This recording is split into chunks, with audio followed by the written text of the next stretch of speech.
Hey guys, welcome back.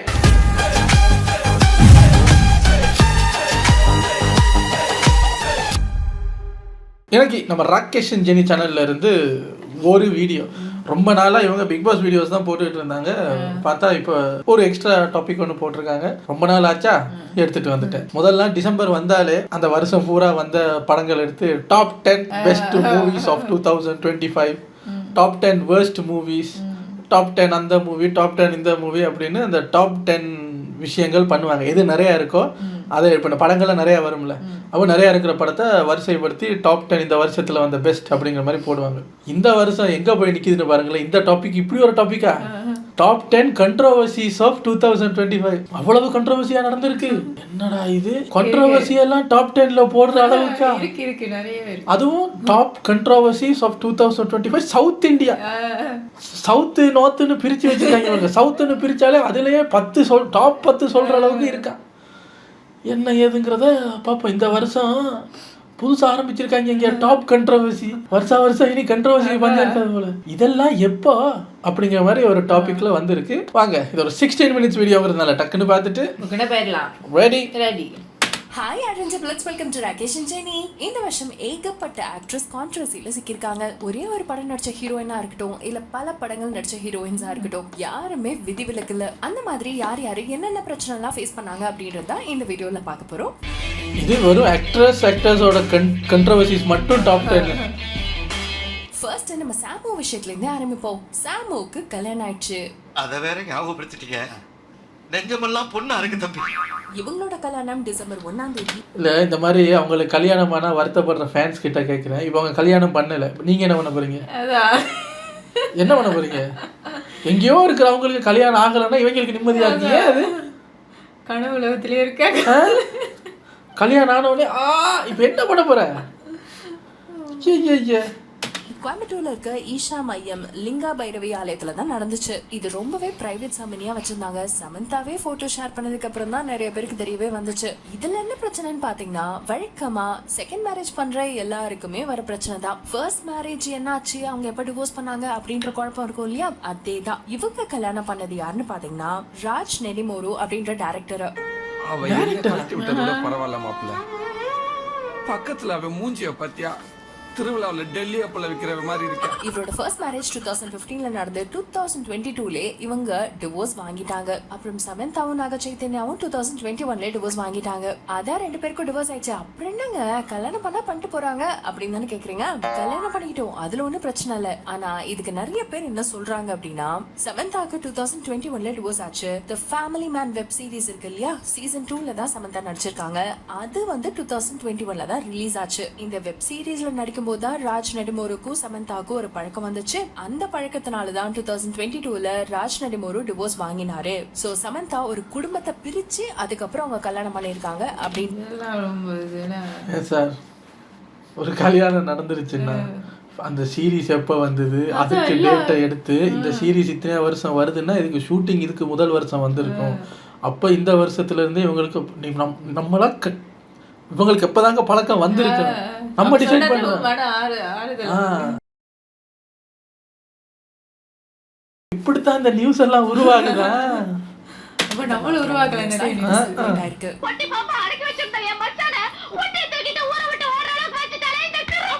இதுல முக்கியமா ராஜ் நெடுமோரோட ஃபர்ஸ்ட் வைஃப் ஷாய் மெலிடி வந்து டிசம்பர் 1ஆம் தேதி ஒரு போஸ்ட் ஒன்று போட்டிருந்தாங்க. Desperate people do desperate things அப்படின்னு சொல்லி. இது கண்டிப்பா சாமுக்கும் ராஜுக்கும் தான் போட்டிருக்காங்க அப்படின்ற மாதிரி தான் நியூஸ் சர்க்குலேட் ஆயிட்டு இருக்கு. இது மட்டும் இல்லாம நெஞ்சிருக்கும் வரை அப்படின்னு ஒரு படம் வந்துச்சு இல்லையா தமிழ்ல, அந்த படத்துல நடிச்ச ஹீரோயின் அவங்க பேரு தீபா, உண்மையான பேரு பூனம் கவுர். அவங்க என்ன போஸ்ட் போட்டிருந்தாங்கன்னா, சில பேர் மத்தவங்களோட குடும்பத்தை பிரிச்சு அவங்களோட குடும்பத்தை உருவாக்கிப்பாங்க. சில எம்பவர்ட் எஜுகேட்டட் நார்சிஸ்டிக் விமன்ஸ் இருக்காங்க இல்லையா, அவங்களுக்கே பிஆர் ஒர்க் பண்ணிப்பாங்க. காசு வச்சு சில வீக்கான ஆண்களையும் வாங்கலாம் அப்படின்ற மாதிரி ஹாஷாவே ஒரு போஸ்ட் ஒன்று ஷேர் பண்ணிருக்காங்க.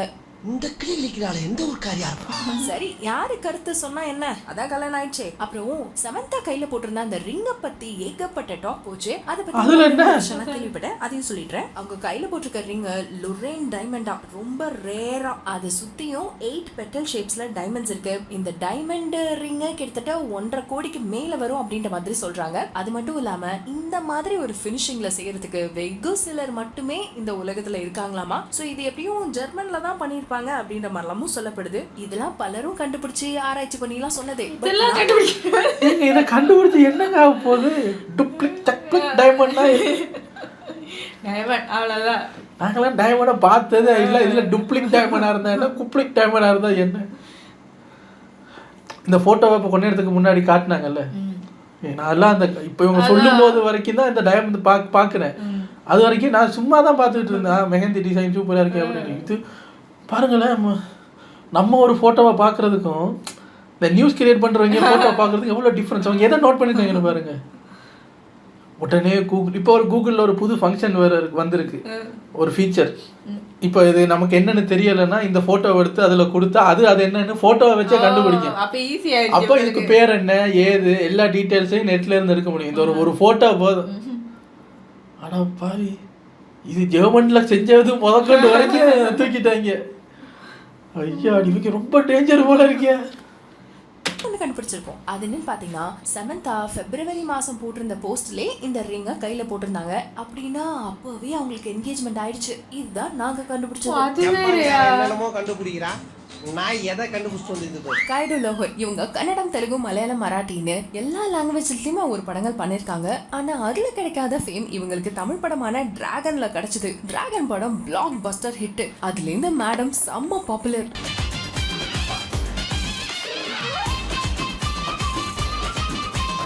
உரிச்ச முட்டை மாதிரி ஷைனிங்கா இவ்வளோ வெள்ளையா இருக்காளே, யாராவோ? அதை தொடர்ந்து இவங்க பல படங்கள் சைன் பண்ணாங்க.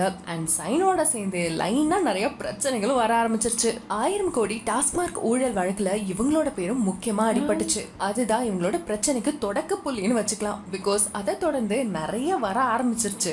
இந்த டாஸ்மார்க் வழக்குல இவங்க எப்படி சிக்கினாங்கன்னா, அந்த வழக்குல நிறைய பொலிட்டிஷியன்ஸோட பேர்லாம் அடிபட்டுச்சு. அவங்க எல்லாம் சேர்ந்து நடத்தின பார்ட்டியில கயாடவும் கலந்துருக்காங்க. அண்ட் அவங்க கலந்த மாதிரி சில வீடியோஸ் அண்ட் போட்டோஸ் அதெல்லாம் ரிலீஸ் ஆச்சு. அண்ட் அதுக்கு அவங்க ஒரு நைட்டுக்கு 35 லட்சம் சார்ஜ் பண்ணியிருக்காங்க அப்படின்ற மாதிரியும் சில நியூஸ் பரவச்சு.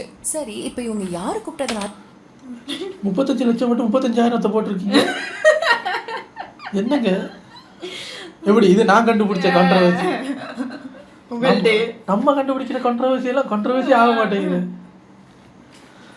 இது இவங்க இது எப்போ நடந்துச்சு தெரியலையே. அந்த பார்ட்டியில கலந்துக்கிட்டாங்க. அப்புறம் அந்த 35 லட்சமும் கேஷா வாங்காம ஏதோ ஹேண்ட்பேக்கா வாங்கிக்கிட்டாங்களாமே. இந்த மாதிரி பல ரூமர்ஸ் அவங்கள பத்தி பரவி. அவங்களோட போட்டோஸை வச்சு யாரா நீங்க வந்து பாக்குறாங்க பெல்மெயின் பாரிஸ், இதை இப்போ ஃபோட்டோ எடுத்து இது எவ்வளவுன்னு பார்க்கறது. இது அதில் சொல்லி இது ஒரு 20-25 லட்சம்னா இவ்வளோ காசு எங்க? பார்ட்டியில் 35 லட்சம் வாங்கினீங்கல்ல, அதில் வாங்கினதா? அட பாவி, இதான் இருக்கு சில மாசங்களா. ஆனா இப்ப எதுக்கு அதை பத்தி பேசுறோம் அப்படின்னு பாத்தீங்கன்னா, இப்ப அவங்க ரீசெண்டா ஒரு 2 days முன்னாடி பின்னாடி கட்டைகள் இருக்கு இல்லையா, அந்த சேனலுக்கு ஒரு இன்டர்வியூ கொடுத்திருக்காங்க. அந்த இன்டர்வியூல கண் கலங்கிட்டாங்க. Thought this would hit me so hard. It's not that easy. Shit. நீ வருத்தப்படாத செல்லம். No no no no. வேணாம். அவங்க அந்த இன்டர்வியூல என்ன சொல்லியிருந்தாங்கன்னா, எனக்கு ரொம்ப கஷ்டமா இருக்கு. நான் யாரை பத்தியுமே ஆக்சுவலா இந்த மாதிரிலாம் பேசியிருக்க மாட்டேன். ஆனா என்ன பத்தியே இந்த மாதிரி எல்லாரும் பேசுறாங்கன்னு நினைக்கும் போது எனக்கு ரொம்ப கஷ்டமா இருக்கு. எதனால இப்படி ஆச்சு அப்படின்னு சொல்லிட்டு ரொம்ப ஃபீல் பண்ணி பேசியிருக்காங்க. Whenever I go back to sleep, it's very hard for me to think that people think something like this about me. இவங்க இந்த அளவுக்கு பயப்படுறதுக்கு முக்கியமான காரணம் என்னன்னு பாத்தீங்கன்னா, இவங்க கைவசம் 1-2 படங்கள்ல ஏகப்பட்ட படங்கள் இருக்கு. STR 49, இதய முரளி, ஃபங்கி, பள்ளி செட்டம்பி, அப்புறம் ரவி தேஜாவோட ஒரு படம் தாரம், இம்மார்டல். அது என்ன பல்லு தேய்ச்ச தம்பி ஒரு படம்? மலையாளத்துல என்னெல்லாம் பேரு? உனக்கு அப்படி கேட்கலையா? எனக்கு மட்டும் தான் கேட்குதா? பல்லு தேய்ச்ச தம்பி காமெடி படமா? இந்த மாதிரி நிறைய படங்கள் இருக்கு. எல்லாத்துக்கும் அட்வான்ஸ் வாங்கியிருப்பாங்க, திருப்பி கேட்டால் பிரச்சனை வந்துருமோ. நார்மலாவே நம்ம இண்டஸ்ட்ரியை பொறுத்த வரைக்கும் ஏதாவது ஒரு சின்ன பிரச்சனையில மாட்டினாலுமே உடனே படத்துல இருந்து ரிமூவ் பண்ணிடுவாங்க. அப்படி இருக்கும்போது இவங்க சொல்றத பார்த்தா இவங்க பயங்கரமா சிக்கியிருக்காங்க. ஸோ அதனாலதான் ஒருவேளை ஏதாவது படம் கைவிட்டு போயிடுமோ அப்படின்னு பயப்படுறாங்க. All I did was being good to people. I just was following my dream. I didn't know what wrong I did. But இப்போ வரைக்கும் இவங்களை எந்த படத்துல இருந்தும் ரிமூவ் பண்ணிட்டாங்க அப்படின்ற மாதிரி எந்த அஃபிஷியல் அனௌன்ஸ்மெண்ட்டும் வரல. டோன்ட் வாரி மேடம். ஒரு ஒரு ஒரு பெரிய பிரச்சனையில் மாட்டினா அவங்கள அந்த படத்துல இருந்து படத்துக்கு கெட்ட பேர் வந்துரும்னு தூக்குறதெல்லாம் அந்த காலம். இப்போ எல்லாம் நீங்கள் பிரச்சனை பண்ணணும், அப்போ அது படத்துக்கு ப்ரொமோஷன். ஏன்டா காம்படிஷன் ரொம்ப ஹெவியாக இருக்கு. நீங்கள் எவ்வளோ மிச்சப்படுத்தி கொடுத்துருக்கீங்க தெரியுமா உங்களுக்கு இந்த மார்க்கெட்டிங் செலவு? சொல்ல போனால் நீங்கள் அவங்கள்ட்ட எக்ஸ்ட்ரா காசு வாங்கலாம். மார்க்கெட்டிங்னு ஒரு பேர் போட்டு ஒரு செக்கு கொடுங்க சார். எவ்வளோ பெரிய சம்பவம் பண்ணியிருக்கேன் நான். இப்போ பாருங்கள், இப்போ ராகேஷ் அண்ட் ஜெனி சேனலில் என்னை பற்றி பேசுறதுக்காக பல்லு தேய்ச்ச தம்பி படத்தை பேரெல்லாம் எடுத்து சொல்கிறாங்க பாருங்க. இப்போ அப்படி ஒரு மலையாள படம் வந்ததே எனக்கு தெரியாது, வரப்போகிறதே தெரியாது. இப்போ நான் போய் பார்ப்பேன் பல்லு தேய்ச்ச தம்பி என்ன கதை அப்படிங்கிற மாதிரி போய் தேடி பார்ப்போம்ல. அப்போ அந்த படத்துக்கு ஃப்ரீ ப்ரொமோஷன் பண்ணி கொடுத்துருக்கேன், காசு எடு அப்படின்னு கேட்கலாம். இங்கே பிழைக்க தெரியாத புள்ள உட்காந்து பின் கட்டையில் உட்காந்து அழுதுகிட்டு இருக்கீங்க. If I'll have my bad days, I'll go with it, but I'll move forward. சரி, இண்டஸ்ட்ரி சைட்லேயும் தான் இந்த மாதிரி பிரச்சனை. ஆனால் நிறைய ஹேட்டர்ஸ் ஃபார்ம் ஆகிறதுக்கு என்ன காரணம் அப்படின்னு பார்த்தீங்கன்னா அதுக்கும் ஒரு காரணம் இருக்கு. கரூர் ஸ்டாம்பேட் விஷயத்தை பத்தி அவங்க பேஜ்ல ஒரு போஸ்ட் ஒன்று போட்டிருந்தாங்க. இந்த ஸ்டாம்பேட்ல என்னோட க்ளோஸ் ஃப்ரெண்டுமே இறந்துட்டாங்க. டிவிக்கே ரொம்ப செல்ஃபிஷான ஒரு பாலிடிக்ஸ் ப்ளே பண்ணிட்டு இருக்காங்க. விஜய், உங்களோட ஸ்டார்டம்காக மக்களை ப்ராப்பர்ட்டி மாதிரி யூஸ் பண்ணாதீங்க. அண்ட் இந்த உயிரெல்லாம் பார்த்தா உங்களுக்கு எப்படி தெரியுது, உங்களோட பசிக்கு இவங்களோட வாழ்க்கை எடுக்காதீங்க அப்படின்ற மாதிரி ஒரு ஸ்ட்ராங்கான மெசேஜோட ஒரு போஸ்ட் ஒன்று போட்டிருந்தாங்க. நீங்க கொஞ்சம் ட்வீட் பண்றது நிறுத்துங்க சார். அதுக்கப்புறம் என்ன, வழக்கம் போல என் அக்கௌண்ட் ஹேக் ஆயிடுச்சு, இந்த போஸ்ட் நான் போடல, அண்ட் எனக்கு கரூர்ல ஃப்ரெண்ட்ஸே கிடையாது, அங்க நடந்தது ஒரு துயர சம்பவம் தான், அதுக்காக நான் வருத்தப்பட்டுக்கிறேன், மற்றபடி அந்த போஸ்ட்டை நான் போடவே. மேடம், நீங்கள் விஜய்ன்னு இல்லை, அவரோட பெரிய ஆளுங்க மேலே கூட விமர்சனம் வைக்கல, அவங்களுக்கு உரிமை இருக்குது. என்ன நடந்தாலும் நான் சொன்னது சரியாக தான் சொன்னேன். உங்களுக்கு அதுக்கு தப்பாக தோணுச்சு, கோவம் வந்துருச்சுன்னா அதுக்கு நான் ஒன்றும் பண்ண முடியாதுன்னு அதில் நில்லுங்க. ஃபேன்ஸ் எல்லாம் சேர்ந்து மிரட்டுறாங்க, ஒரு மாதிரி ஹேட்ரட் ஸ்ப்ரெட் ஆகுது. ஏன்னா அவர் பெரிய ஆள், ஹேட்ரட் ஸ்ப்ரெட் ஆகுதுன்னு உடனே அதே பழைய டெக்னிக் ஹேக் பண்ணிட்டாங்க. அது நான் கிடையாது, எனக்கு கரூரில் ஃப்ரெண்டே கிடையாது. ஹேக் பண்ணிட்டாங்களா இல்லை ஃபேக் ஐடியிலேருந்து வந்திருக்கா தெரியலையே. கூடவே இல்லை அப்படின்ற மாதிரி ஸ்ட்ராங்கா இன்னொரு போஸ்ட் ஒன்று போட்டிருந்தாங்க வேற ஒரு பேஜ்லேருந்து. ஆமாம், வேற பேர் அது நான் இல்லை. கைடுக்கு அடுக்கடுக்கா சில பிரச்சனைகள்லாம் வர்றதை பார்க்கும்போது அவங்க இன்டர்வியூல சொன்ன சில விஷயங்கள்லாம் தான் ஞாபகம் வருது. அந்த இன்டர்வியூவர் உங்களுக்கு எந்த மாதிரி பசங்க பிடிக்கும் அப்படின்னு கேட்டதுக்கு, எனக்கு பேட் பாய்ஸ் தான் ரொம்ப பிடிக்கும், அவங்கள வந்து குட் பாய்ஸா மாத்தலாம், அதுதானே லைஃப்ல ஃபன்னு அப்படின்ற மாதிரி சொல்லியிருப்பாங்க. But you can turn a bad boy into a good boy. Turn a bad boy into good boy when a good boy is already available. எங்களை எல்லாம் ரிஜெக்ட் பண்ணாத நீ உள்ள வர முடியும். போய் லைன்ல நில்லு. அதுக்கு ரெண்டு பிரவீனுமே பயங்கரமா அப்போஸ் பண்ணுவாங்க. ஏமா, குட் பாய்ஸே இருக்கும்போது அப்புறம் ஏமா பேட் பாய்ஸை எடுத்து திரும்ப குட்டா மாத்துறீங்க, அதுக்கு பெட்டர் இப்படியே இருந்துட்டு போலாமே அப்படின்னு. இப்ப தெரியுதா ஏன் எல்லாரும் உங்களுக்கு எதிராக மாறிட்டாங்கன்னு? இப்ப எல்லாரும் பேட் பாயா மாறிட்டாங்க. இப்ப நீங்க அங்க இருந்து அவங்கள செலக்ட் பண்ணி குட் பாயா மாத்துவீங்கல்ல. ஆக்சுவலி உங்களை எல்லாரும் லவ் பண்றாங்க மேடம், அதுதான் அவங்கள திட்டுறது. இந்த மாதிரி பேடா மாறிட்டாங்களா? இப்ப நீங்க அவங்கள பேட் பாய்ல ஒருத்தங்களை செலக்ட் பண்ணி குட்டா மாத்தணும். தேவையா? அள வச்சுட்டாங்க பாருங்க. மாதிரி பல கேள்வி கேட்டாங்க. இல்ல என்னதான் சொன்னாலும் எனக்கு பேட் பாய்ஸ் தான் பிடிக்கும், அப்பதானே லைஃப்ல ஒரு மசாலா இருக்கும், அந்த மசாலா போடுமா கண்டறியதா. Turning the bad boy to good boy is fun for you. No, she needs problems, she needs toxicity. டேய் வண்டி எடுங்கடா. நான் கிளம்பிட்டாங்க பேட் பாய்ஸ். பேட் பாய்ஸ் இப்போ என்ன பண்ணுவாங்க தெரியுதா? உங்களோட அக்கௌண்ட்டை ஹேக் பண்ணுவாங்க, அப்புறம் உங்களோட வைரல் ஆக கூடாத ஒரு நியூஸை வைரல் பண்ணி விட்டுருவாங்க. பாத்துமா. You want the bad boy to hit you. See, no hitting. Then he's a good boy. No, then good boy, yeah. காதலுக்கு இதெல்லாம் தேவைன்னா நீங்க சொல்ற அனைத்தும் என்கிட்ட இருக்கு. மதுங்கிற போட்டிமா நானும் கலந்துக்கிறேன்றா. இது பொண்ணு தூக்குற போட்டிடா. அடுத்து நயன்தாராவோட 41வது பர்த்டே நவம்பர். ஆமா, ரொம்ப நாள் ஆளு காணோம். அவங்களோட ஹஸ்பண்டான விக்னேஷ்வன் 9 கோடிக்கு ரோல்ஸ் ராய்ஸ் ஸ்பெக்டர் கிஃப்ட் பண்ணிருக்காரு அப்படின்ற மாதிரியான ஒரு பிக்சர் நீங்க எல்லா இடத்துலயும் பார்த்திருப்பீங்க. இந்த காரோட விலை 9 கோடி. நீ பார்த்த ஒரு ஓடிப்பேன். அண்ட் இந்தியாலே 1-2 பேர் தான் வச்சிருக்காங்க அப்படின்ற மாதிரி பிளண்டா சில நியூஸ் தான் வந்துச்சு. பட் டீடைலிங் ரொம்ப முக்கியம் இல்லையா? அதனால டீடைலோட நான் உங்ககிட்ட சொல்றேன். இந்த காரை முகேஷ் அம்பானி, ராம் சரண் அண்ட் இன்னொரு பிசினஸ் மேன் ஒருத்தர் வச்சிருக்காரு. இப்ப நயன்தாராவும் வச்சிருக்காங்க. அப்புறம் இந்த காரோட விலை 9.5 கோடி நீங்கல்ல, மீதிக்கு எங்க போறது? நார்மலா ரோல்ஸ் ராய்ஸ் ஸ்பெக்டர் 7.5 கோடியில இருந்து 9.5 கோடி வரைக்கும் இருக்கு. ஆனா பிளாக் பேட்ஜ் மாடல் வந்து 9.5 கோடி தான் ஸ்டார்டிங் பிரைஸே. அதுக்கப்புறம் அதுக்கு மேல கஸ்டமைசேஷன் ஏதாவது பண்ணா அதுக்கு சில பல கோடிகள் ஆகலாம். இது மட்டும் இல்லாம ஆர்டிஓ ரெஜிஸ்ட்ரேஷன், இன்சூரன்ஸ், டாக்ஸ் அப்படின்னு சொல்லிட்டு அதெல்லாம் மட்டுமே கிட்டத்தட்ட 1.5 கோடிக்கு மேல வருமா. சோ இந்த காரோட ஆன் ரோட் பிரைஸே 12 கோடி கிட்ட வருது. ஒருவேளை கஸ்டமைசேஷன்லாம் பண்ணிருந்தாங்கன்னா அதோட கணக்கே வேற. சொல்றதுக்கு முன்னாடியே மயக்கம் வருதுடா. இந்த நியூஸோடவே சேர்ந்து ரோல்ஸ் ராய்ஸ் கார் வாங்குறது அவ்வளவு ஈஸி கிடையாது. கண்டிப்பா ஒரு பெரிய ஆள் யாராவது ரெஃபர் பண்ணிருக்கணும். அது கண்டிப்பா ஷாருக் கானா தான் இருக்கும் அப்படின்ற மாதிரியான நியூஸும் வந்துச்சு. அது ஃபேக் இல்ல, அது ஃபேக்குங்கிற மாதிரி நான் நினைச்சேன். அந்த பெரிய ஆளுங்க யாராவது தான் இது பண்ணுவாங்க. காசு இருந்தா யாருக்கு வேணாலும் விற்பாங்க. இந்த காரை தானே இப்போ அட்லியும் வாங்கியிருக்காரு. இந்த காரை வாங்கிய முதல் தமிழ் டைரக்டர் அட்லி தான் அப்படிங்கிற மாதிரி எல்லாம் நியூஸ் வந்துச்சு. இதானே அது? அதான் அவரே லிஸ்ட்ல வரல. ஐய், அவரை பாலிவுட் டைரக்டர்னே முத்திர குத்திட்டீங்களா? இந்த பக்கம் வந்தா. பட் உங்ககிட்ட நான் ஒரு உண்மை சொல்றேன். ரோல்ஸ் ராய்ஸ் கார் வாங்குறதுக்கு எந்த ரெஃபரன்ஸும் தேவையில்ல. உங்களுக்கு ஃபினான்ஷியல் ஸ்டேட்டஸ் இருந்தா மட்டும் போதும். கூடவே அந்த காரை வாங்கினது மட்டும் இல்லாம நீங்க மெயின்டைன் பண்ணுவீங்களா அப்படின்ற விஷயத்தையும் பார்ப்பாங்களாம். ஸோ அந்த அளவுக்கு உங்ககிட்ட காசு இருந்துச்சுன்னா நீங்களும் நாளைக்கே கூட போய் புக் பண்ணிக்கலாம். இதை மெயின்டைன் பண்றதுக்கு நீங்க சொந்தமா 2 வீடு கட்டிடலாம். சும்மா சொல்றேனே, இப்போ ரோல்ஸ் ராய்ஸ்ன்னு வாங்கிட்டீங்க, இருக்கிற காசெல்லாம் போட்டு 10 கோடி ரூபாய்க்கு ஒரு காரை வாங்கிட்டீங்க.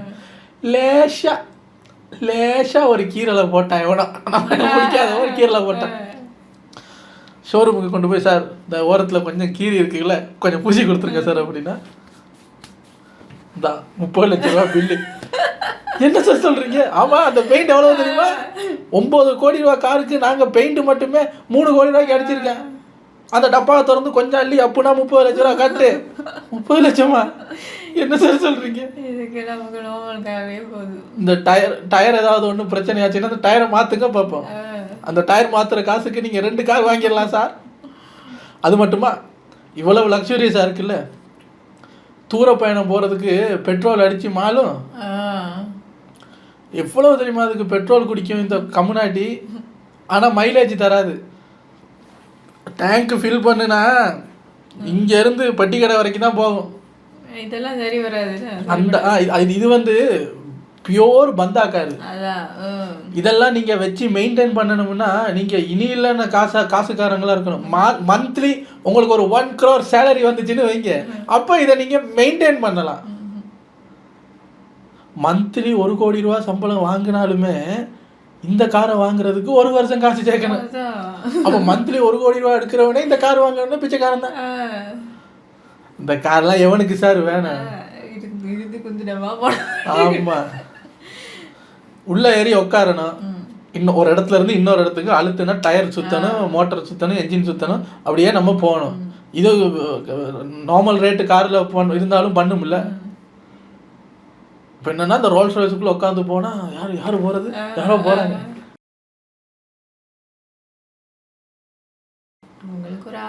ஆனா இப்ப காசு இருந்தா இவ்வளவு பேசுறியாடா, உங்ககிட்ட இப்ப கோடிக்கணக்கில் காசு இருந்தா நீ வேணான்னு சொல்லுவியான்னு கேட்டா முதலா வாங்க வேணாம். அதான் சொல்றேன். இப்ப இல்ல அதனால எனக்கு எரிச்சலா இருக்கு. அதனால கெட்ட காருக்கு அது. காசு இருந்தா சூப்பர் கார். ஆனா அவங்கள பாருங்களேன், ஒண்ணுமே தெரியும். அந்த உலக உசுறு இருக்காங்கல்ல, அவங்க வயசுல நம்ம எதுல உட்காந்து இருந்திருப்போம்? வீட்டு திண்ணையில உட்காந்து இருப்போம். அவங்கள பாருங்க ரோல்ஸ் ராய்ஸ்ல உட்காந்து இருக்காங்க. என்னையும் மதிச்சு 1 ரூபா 2 ரூபாலாம் கிடையாதுடா, 500 ரூபா கட்டப்பட்ட. விக்னேஸ்வரனோட நெட்வொர்க் 50 கோடிக்கும் மேல. அவர் ரவுடி பிக்சர்ஸ், 9 ஸ்கின், ஃபெமி9, the Lip Balm Company, the Divine Food, Chaiwala, ticket 9 இந்த மாதிரி பல கம்பெனிஸை ரன் பண்ணிட்டு இருக்காரு. ஸோ இப்போ ஏற்பட்டவர் அவரோட 200 கோடி நெட்வொர்க் இருக்க தான் ஒய்ஃப் நயன்தாராக்கு இது கூடமா கிஃப்ட் பண்ண மாட்டாரு? என்னிடம் வராதீர்கள் தம்பிகளே, வகுந்து விடுவேன். அடுத்து நம்ம ஸ்ரேயா இருக்காங்க இல்லையா, அவங்களுக்கு வந்து இதுதான் அவங்களோட ஃபோன் நம்பர். அவங்களோட ஃபோன் நம்பர் லீக் ஆயிருக்கு. அப்புறம் நான் ஸ்ரேயா பேசுறேன் அப்படின்னு சொல்லிட்டு அவங்களோட ஃப்ரெண்ட்ஸுக்குலாம் ஏதோ கால் போயிருக்கு. ஸோ அந்த மாதிரி ஸ்ரேயான்னு சொல்லி கால் பண்ணி யாராவது காசு கேட்டாங்கன்னா தயவு செஞ்சு கொடுக்காது. ஸ்ரேயா எங்க காசு கேட்கணும்? Hello I am actress Shreya, என்ன வேணும்? ஒரு 10 ரூபா கொடுக்குறீங்களா? வண்டிக்கு பெட்ரோல் போடணும். ஐயோ. அண்ட் இந்த மாதிரி பண்றவங்களுக்கு வேஸ்ட் ஆஃப் டைமா தெரியலையா, ஏன் இந்த மாதிரிலாம் பண்றீங்க, இது ரொம்ப ஃபேக் அப்படின்னு சொல்லிட்டு அவங்களே ஒரு போஸ்ட் ஒன்று போட்டிருக்காங்க. அவங்களே இப்பதான் ஸ்பெயின்ல இருந்து ஈவென்ட்ஸ், பார்ட்டி, மூவிஸ் இந்த மாதிரி ப்ரொமோஷன்ஸ்க்கு மட்டும் வந்துட்டு போயிட்டு இருக்காங்க. மொத்தமாவே நிறுத்திடுவாங்க போலியே இவங்க பண்றதெல்லாம் பார்த்தா. 1 லட்சம் ரூபாய் கான்ட்ராக்டா அதுல மண்ணெல்லி போட்டாங்களா. அடுத்து உதயநிதி ஸ்டாலினோட பர்த்டேக்கு நம்ம ரித்திகா சீனிவாசன் இருக்காங்க இல்லையா, அவங்க உதயநிதி கூட நிக்கிற மாதிரி ஒரு போட்டோ ஒன்னு போஸ்ட் பண்ணி ஹாப்பி பர்த்டேன்னு விஷ் பண்ணியிருந்தாங்க. இது போதுமே ஆல்ரெடி அரசியல் பரபரப்புன்னு ஏகப்பட்ட விஷயம் பண்ணிட்டு இருக்காங்க.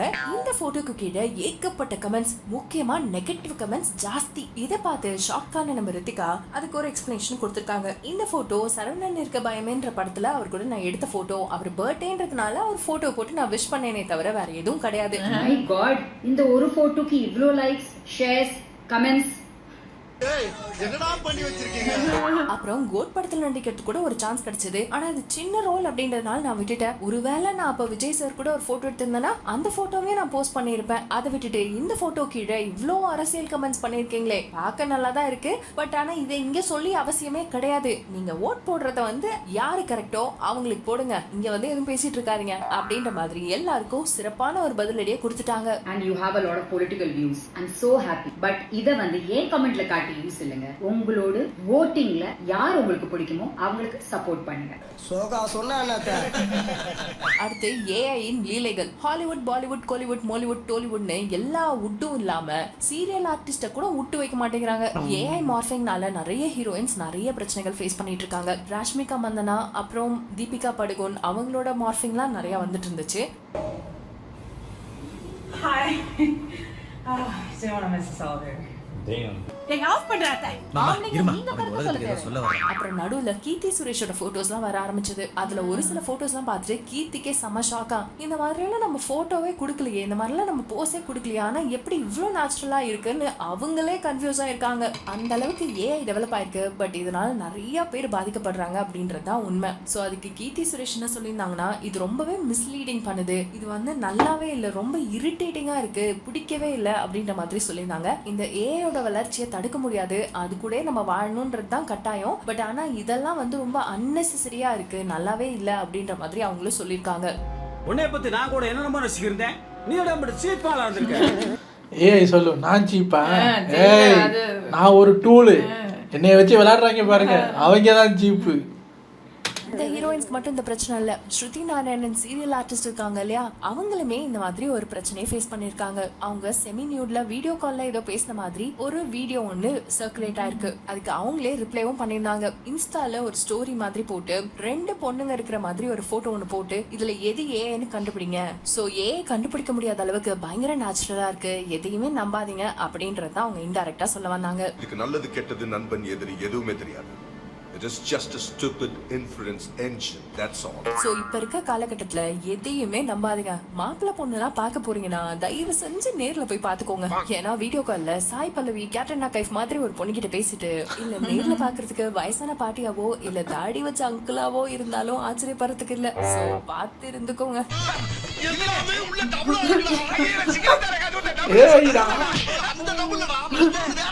அடுத்து பாடி ஷேமிங். ஹீரோயின்ஸ் எல்லாருமே ஃபேஸ் பண்ற ஒரு பெரிய பிரச்சனை இது. குண்டா இருந்தாலும் தப்பு, ஒல்லியா இருந்தாலும் தப்பு, வெள்ளையா இருந்தாலும் தப்பு, கருப்பா இருந்தாலும் தப்புன்னு எல்லாத்துக்கும் ஏதாவது குறை சொல்லிக்கிட்டே தான் இருப்பாங்க. அதே மாதிரி நம்ம கௌரி கிஷனையும் வந்து ஒரு ரிப்போர்ட்டர் ஒரு கேள்வி கேட்டிருப்பாரு. அந்த மனுஷன் கேள்வி எல்லாம் கேட்கல, லிட்டரலா 10-15 நிமிஷத்துக்கு சண்டை போட்டாரு.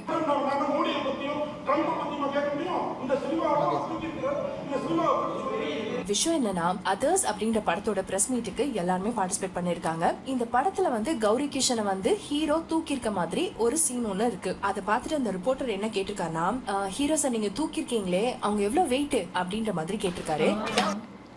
இப்போ சொன்னீங்கல்ல, இப்போ பட விழாக்கு வந்துட்டு அரசியலை பற்றியும் ட்ரம்ப்பை பற்றியுமா கேள்வி கேட்க முடியும்னா இது கேள்வி கேட்க முடியுமா? தூக்குனவர் எதுவும் சொன்னாரா? ஐயோ எனக்கு தூக்கி முதுகெலும் உடஞ்சி போச்சு சார் கேள்வி கேளுங்கன்னு. கதையை பற்றி கேளுங்க, படத்தை பற்றி கேளுங்க. ஹீரோயின் எவ்வளோ வெயிட்டாக இருந்தால் உங்களுக்கு என்ன சார்?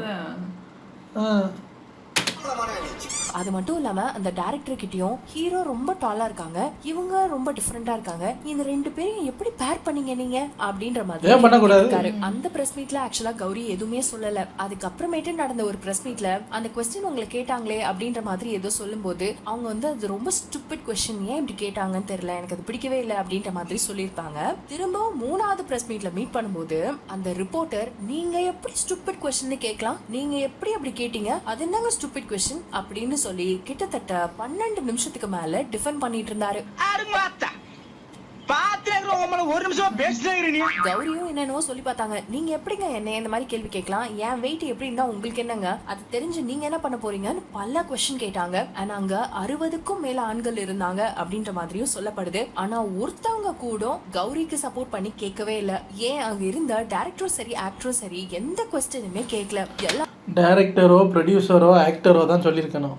சார் நீங்களும் அவங்கள காஸ்ட் பண்ணீங்க, இல்லை இல்லை நான் தானே அவங்கள செலக்ட் பண்ணேன், எனக்கு தெரியாதா, ஹீரோ கேட்டிருக்கணும். நீங்களா சார் தூக்குனீங்க, நான் தூக்கிட்டு நான் ஏதாவது சொன்னேன்னா, ரொம்ப ஐயோ ஏமா இவ்வளோ வெயிட்டாக இருக்கா அப்படின்னு நான் தான் சொன்னேன்னா, நீங்கள் கேட்டது ஸ்டூபிட் क्वेश्चन தான் சார், அதெல்லாம் நீங்கள் கேட்கக்கூடாது. பட சம்மந்தமாக ஏதாவது கேளுங்க. அப்போ யாரும் கேட்கல, எல்லாம் சைலண்டாக இருந்துட்டாங்க.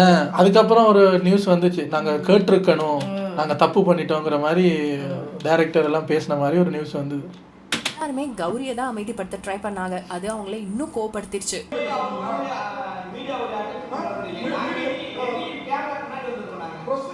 இந்த நாடு எங்கயா போகுது? இந்த நியூஸ் பயங்கர வைரல் ஆச்சு and பல என்ன கேள்வி வேணாலும் கேட்கலாம். இதெல்லாம் கவர் பண்ணிருந்தாங்க. சரி, அதுக்கப்புறமா அந்த ரிப்போர்ட்டர் புரிஞ்சுக்கிட்டே மன்னிப்பு கேட்டாரா அப்படின்னு கேட்டீங்கன்னா இல்ல. அதுக்கப்புறமும் வேற ஒரு சேனல்ல ஒரு 30 நிமிஷத்துக்கு மேல நான் பண்ணதெல்லாம் தப்பு இல்ல, நான் அன்னைக்கு அந்த क्वेश्चन கேட்கும்போது அந்த பொண்ணு சிரிச்சுட்டு தான் இருந்துச்சு, இன்னைக்கு என்ன பிரச்சனைனே தெரியல, ஏன் அப்படி வந்து கேக்குதுன்னே தெரியல அப்படின்ற மாதிரி தான் டிஃபெண்ட் பண்ணிட்டு இருக்காரு. ஒரு விஷயம் ஃபைனலா நல்லா புரிஞ்சுது, இந்த மனுஷனுக்கு எவ்வளவு சொன்னாலும் யார் சொன்னாலும் புரிய போறது இல்லைன்னு. நான் மன்னிப்புலாம் கேட்க மாட்டீங்க. ஹலோ சார், நீங்க தான் மன்னிப்பு கேட்கணும் சார். நான் ஏன் சார் தெரிவிக்கணும் சார்? பாடி ஷேமிங் நான் பண்ணல. கேடு கேட்ட கேரக்டர் ஊடு கட்டிடலாம் வாங்கடா. ஆனா அதுக்கப்புறம் ஏதோ சாரி கேட்டாருன்னு சொல்லப்படுது. பட் அது எந்த அளவுக்கு உண்மைலாம் தெரியல. இப்போ நீங்கள் நம்ம நினைக்கிறோமா, இப்போ இவர் வந்து ஐயோ இப்படி நியூஸ் வந்துருச்சே, நான் வந்து மன்னிப்பு கேட்டுங்க சார், நான் ஆளை விடுங்க சார் சொல்ல மாட்டாங்க. ஏதோ பண்ணி நம்ம ஃபேமஸ் ஆகிட்டோமா, அப்பா இனி இதே பேட்டர்னாக பண்ணிடலாம்ப்பா அப்படின்ட்டு இனி அடுத்த ப்ரெஸ் மீட்டுக்கு போகும்போது நாக்கு அடிக்கும். இது மாதிரி ஏதாவது ஒரு கேள்வியை கேட்டோம்னா அடுத்த ஒரு வாரத்துக்கு ஓட்டிடலாம், செலவுக்காகும். அந்த பைல் வாங்குறாங்க அதோட பேட்டர்ன். இப்போ இந்த ஆள் யாருன்னே நமக்கு தெரியாதா, இப்போ தெரிஞ்சு போச்சா? சட்டையில் எத்தனை மைக்கு குத்தி இருக்குன்னு பாருங்க. 1 2 3 4 மைக்கு அங்கே இருக்கு. அப்போ 4 பேமெண்ட்டுன்னு தானே அர்த்தம். அப்போ அடுத்த வாட்டி இன்னும் மோசமாக கேள்வி கேட்பாரு. இவங்கெல்லாம் எப்போ திரும்ப போகிறாங்களோ. இவங்களெல்லாம் பார்த்தாலே விரட்டி வெளுக்கத்தானுது. ஓகே ஆரஞ்சு பிளட்ஸ், இந்த மாதிரி நிறைய அப்டேட்ஸ் அண்ட் நிறைய நியூஸ்லாம் தெரிஞ்சுக்கணும்னா மறக்காம நம்மளை ஃபாலோ பண்ணிக்கோங்க. நல்லா இருந்தது. 15 நிமிஷம் வீடியோ உள்ள வந்தால் நிறையா இருக்கு. டாப் 10 கண்ட்ரோவர்சி நல்லா தான் இருக்கு. பார்த்தீங்களா, இதாங்க நம்ம நல்லா இருக்காப்புல நல்லா.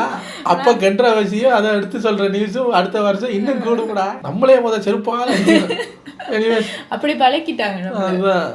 உங்களை அடுத்த வீடியோவில் வந்து சந்திக்கிறேன். பாய்.